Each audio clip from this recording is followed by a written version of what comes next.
I'm going to do a walkthrough introduction of Bannerlord in case anybody's interested in playing the game and want a good start at being successful. And you'll probably learn a little bit on how to balance your resources and your troops and a little bit of tactics. But it's really about setting yourself up for success. So the first thing you do is you start off by choosing your culture. There's pluses and minuses to each culture. I usually choose the Battanians because I like the forest. Then you can pick your character at random, just so you don't have to go through the painstaking details. Or you can go through every single little detail and change it to your liking. I find something that's close enough and then I just make adjustments. You can be male or female. You can change your skin type, your color, pretty much any detail. Just like any other builder, kind of like Skyrim. Skyrim was great like that. And then pick your hairstyle and your facial hair, all sorts of different styles that were, I guess, that are popular in the ancient times here. Then you get to choose your type of family you had, and you were noted for what type of skill as a child, which gives you pluses and minuses. And then, let's see, I like to check out each. Usually I want to set myself up for a little success here early on by increasing my social, my ability to use a bow, my cunning, and my tactics. And then, if I can, some horse skill, because you're going to be riding a horse a lot. And then you get to choose your name, which I usually just choose whatever's in my head. Change the difficulties. I like to make it realistic and as hard as possible. And then you have the choice of doing Iron Man mode, which basically means there's no chance to reload a game. Which I haven't really played Iron Man mode too much because it's extremely difficult. There's chances where you'll make a mistake and lose everything and you have to start over. So it's very difficult in Iron Man mode. But for those hardcore gamers that like that idea of every single action dictates the story and they don't want to reload, this game is awesome like that because you can set things to be realistic where you'll die, or you'll get captured, or your hero party or your heroes in your party will get killed permanently, or your family members will get killed. So it really sets up for a really immersive story, and it can change the dynamic of each gameplay or your playthrough, because you might decide that you lose everything and you turn to crime, which is another option in this game, is to become a criminal. You start off with your brother here, and he gives you the introduction, but also gives you the option to start a tutorial to kind of show you the game. And then, as most games start, RPGs, this one gives you the idea of you get a piece of a banner, which is a dragon banner, and you want to hunt down the rest of the pieces so that you can unite the kingdoms under the dragon banner. And then you get to choose your vigil, which there's a lot of pictures to choose from. I usually use the same one. It's 3 triangles wrapped around each other. And I always like black and green. Those are my favorite. But you can pick any colors you want, and then you can change the size of the sigil. You can make it smaller or bigger. But this game gives a lot of options, so you can be as personalized as possible, which is excellent. I love games like that, like Skyrim.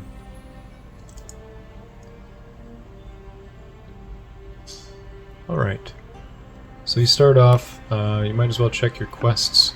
You have an ongoing quest to talk to all the notables to kind of learn about the dragon banner, and then you have to establish your clan, which means you have to raise money, raise party size to 20, increase your renown or your notoriety, and then hire one hero companion, which you'll get across those in the taverns and whatnot.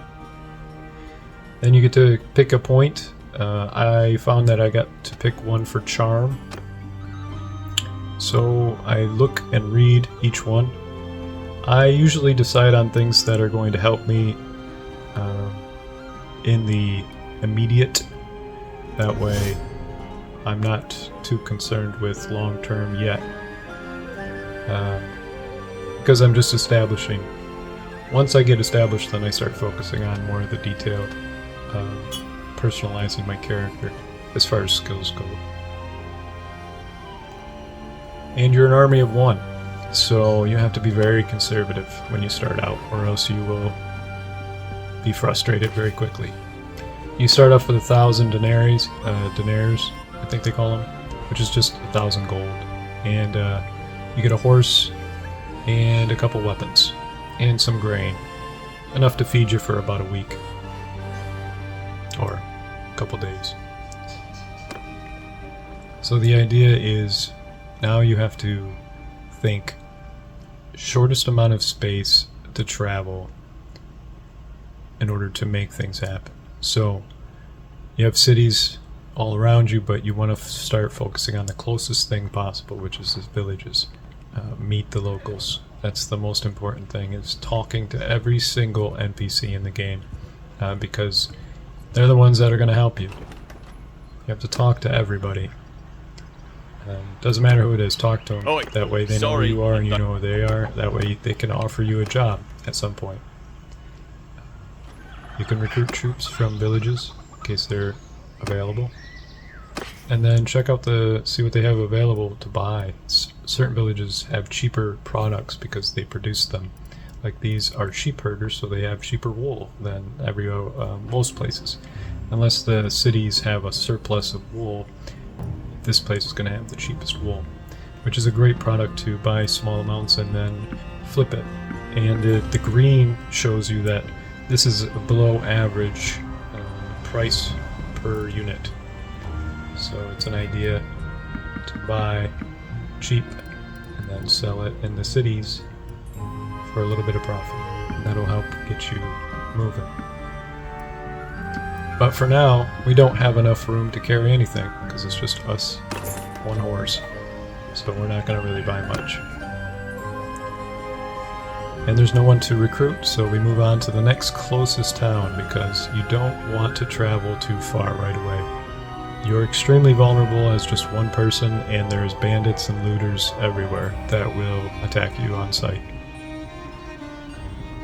The good thing about being alone is you can be quick. You can outrun them. So there's some mountain bandits right here that just popped up.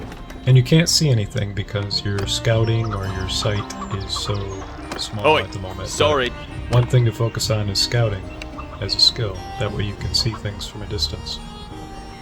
So here, this guy is offering a job. And you tell him, I can help you if I can.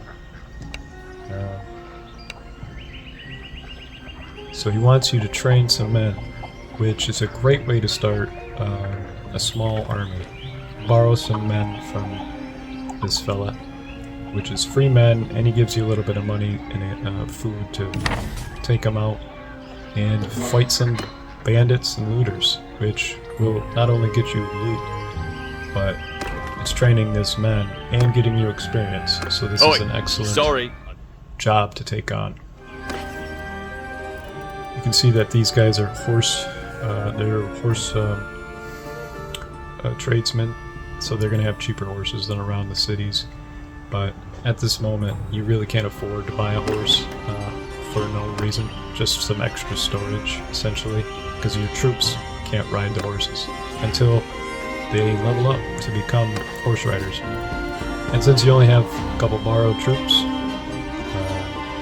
it's not necessary to buy a horse. You can see that they're just villagers with pitchforks, but you can upgrade them when they get a little bit of experience.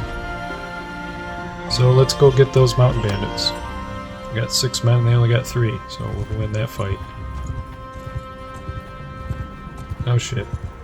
So we got some looters coming in. We might as well avoid that fight because those looters outnumber us almost 3 to 1 or 4 to 1. And yeah, we're not going to win that. So let's go down to the town here, the city, and we got about 60 days to train these men, which we'll probably do it in a week or so, maybe a couple days.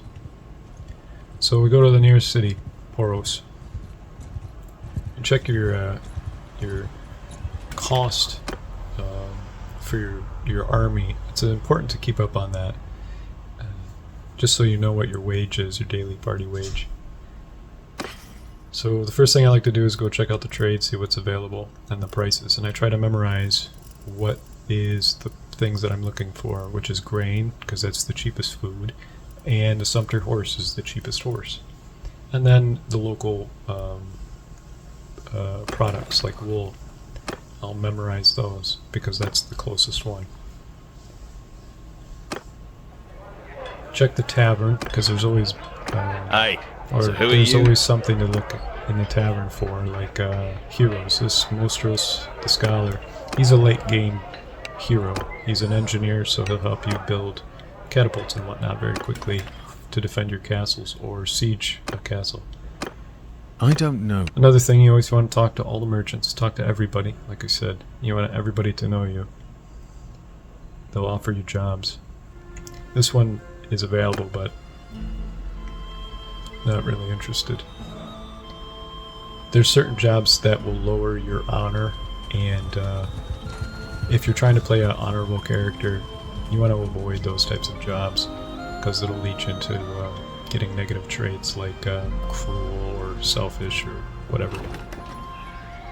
So again, meet everybody, talk to everybody, check out the troops. So these guys have the a little bit more advanced troops that you can, the Imperial Vigila recruit. So these guys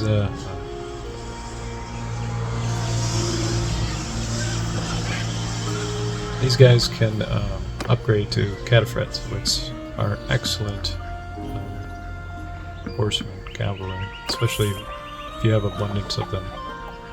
So you might as well recruit them, since our military is so small, our little army. So once I recruit people, I need to just see if I need more food, because the days until you have no food it's not good.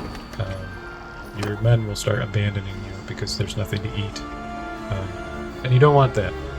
So you have to balance out how much food you have and how much money you have and how many soldiers you have. And your idea is to max out your soldiers or your capacity, which you have right now is 22. You best back off. There's so we find more of us this looter, just waiting for our signal. which he gets stuck by the mountain, which is the best way to trap anything in the game. If they're faster than you, try to trap them in the mountain or by the ocean, which sometimes you can't because they're just too fast. So the in-game battles, they start off with all of this tutorial, so it kind of gives you indicators on where you're looking or where you're attacking, how to interact with your soldiers, which is something that you need to practice. It's the numbers 1, 2, 3, 4, 5, and then the F numbers, F1, 2, 3, 4, 5. But for now, I usually just like to tell everybody to charge and try to do as much damage as possible. You're not going to do very much because your guy's slow and not very strong yet. But try your best. Try not to die. So I like to go into the options and check it and adjust anything that I might want to see or not see when I'm in a battle. So I turn off the directional arrows and the heads-up display, so it's a little bit clearer for me. I'll leave the damage indicators on so I know I'm doing damage, or if I hit somebody, or if I didn't. Alright, so then you get your loot. I might as well take everything because we're going to need everything to sell. The idea essentially is to keep your expenses low and generate as much money in a short amount of time as possible by doing jobs and selling whatever you can sell.